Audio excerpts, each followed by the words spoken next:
Hello बच्चों, let's read this question. The question is the elements that are present in second period of the periodic table are given below. और यहाँ पे elements का क्या given है? Lithium, beryllium, boron, carbon, nitrogen, oxygen and fluorine. Identify the most non metallic element. तो यहाँ पे हमारा की कॉन्सेप्ट क्या हो जाएगा? अगर हम बात करें नॉन मेटेलिक कैरेक्टर की,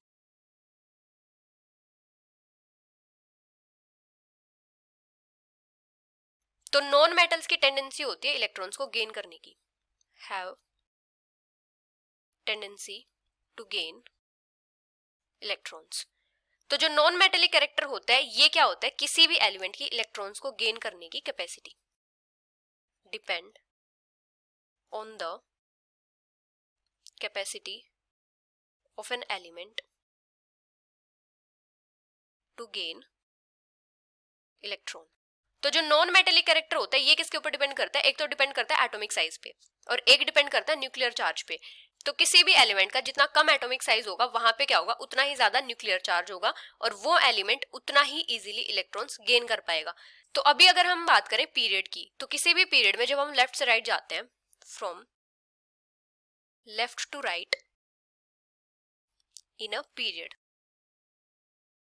तो नॉन मेटेलिक कैरेक्टर इंक्रीज करता है. नॉन मेटेलिक कैरेक्टर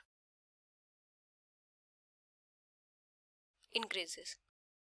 क्योंकि लेफ्ट से राइट जाते हैं तो एटॉमिक साइज डिक्रीज करता है. एटॉमिक साइज डिक्रीजेस और न्यूक्लियर चार्ज इंक्रीज करता है. न्यूक्लियर चार्ज इंक्रीजेस, जिसकी वजह से जो न्यूक्लियस है वो इलेक्ट्रॉन्स को उतना ही स्ट्रांगली अट्रैक्ट करता है अपने टुवर्ड्स. तो इसीलिए जब हम लेफ्ट से राइट जाते हैं तो एलिमेंट्स की टेंडेंसी इलेक्ट्रॉन्स को गेन करने की इंक्रीज करती है. तो नॉन मेटेलिक कैरेक्टर इंक्रीज करता है. अभी हमें एलिमेंट्स का क्या गिवन है? Lithium, beryllium, boron, carbon, nitrogen, oxygen and fluorine.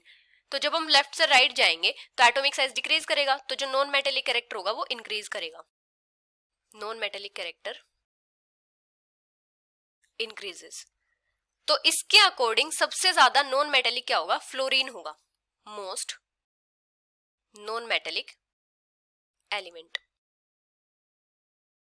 अभी जैसे अगर हम इसकी इलेक्ट्रॉनिक कॉन्फ़िगरेशन से देखते हैं, इसका एटॉमिक नंबर होता है 9. इसकी इलेक्ट्रॉनिक कॉन्फ़िगरेशन क्या होती है? 2 7. इसके आउटर मोस्ट शेल में टोटल 7 इलेक्ट्रॉन्स हैं. 7 electron in its outermost shell.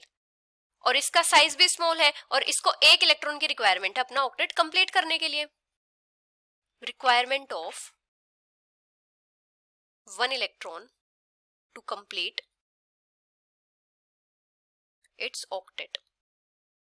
तो ये क्या करेगा? एक इलेक्ट्रॉन को इजीली गेन कर लेगा. Can easily gain 1 electron. तो इसीलिए जो फ्लोरीन होगा ये मोस्ट नॉन मेटेलिक होगा. जैसे अगर हम लिथियम की बात करते हैं, लिथियम का एटॉमिक नंबर होता है 3. इसकी इलेक्ट्रॉनिक कॉन्फ़िगरेशन क्या होती है? 2 1. तो इसके आउटर मोस्ट शेल में एक इलेक्ट्रॉन है. इसको अपना ऑक्टेट कंप्लीट करने के लिए 7 इलेक्ट्रॉन्स की रिक्वायरमेंट है. तो ये 7 इलेक्ट्रॉन तो गेन नहीं कर पाएगा, ये क्या करेगा? अपना एक इलेक्ट्रॉन लूज कर देगा. Can easily lose its 1 electron from outermost shell. तो मेटल्स की टेंडेंसी होती है इलेक्ट्रॉन्स को लूज करने की. तो जो लिथियम होगा ये क्या होगा? मेटल होगा. और फ्लोरीन क्या होगा? नॉन मेटल होगा. और ये क्या होगा? मोस्ट नॉन मेटेलिक होगा. जैसे अगर हम बात करें ऑक्सीजन की, ऑक्सीजन का एटॉमिक नंबर होता है 8. इसकी इलेक्ट्रॉनिक कॉन्फ़िगरेशन क्या होती है? 2 6. तो इसके आउटर मोस्ट शेल में 6 इलेक्ट्रॉन है. इसको 2 इलेक्ट्रॉन्स की रिक्वायरमेंट है अपना ऑक्टेट कंप्लीट करने के लिए. लेकिन फ्लोरीन को 1 इलेक्ट्रॉन की रिक्वायरमेंट है अपना ऑक्टेट कंप्लीट करने के लिए. तो इसीलिए फ्लोरीन क्या करेगा? इजीली एक इलेक्ट्रॉन गेन कर लेगा. तो फ्लोरीन क्या हो जाएगा? मोस्ट नॉन मेटेलिक एलिमेंट हो जाएगा. So this is the final answer. Hope you understood it well. Best of luck.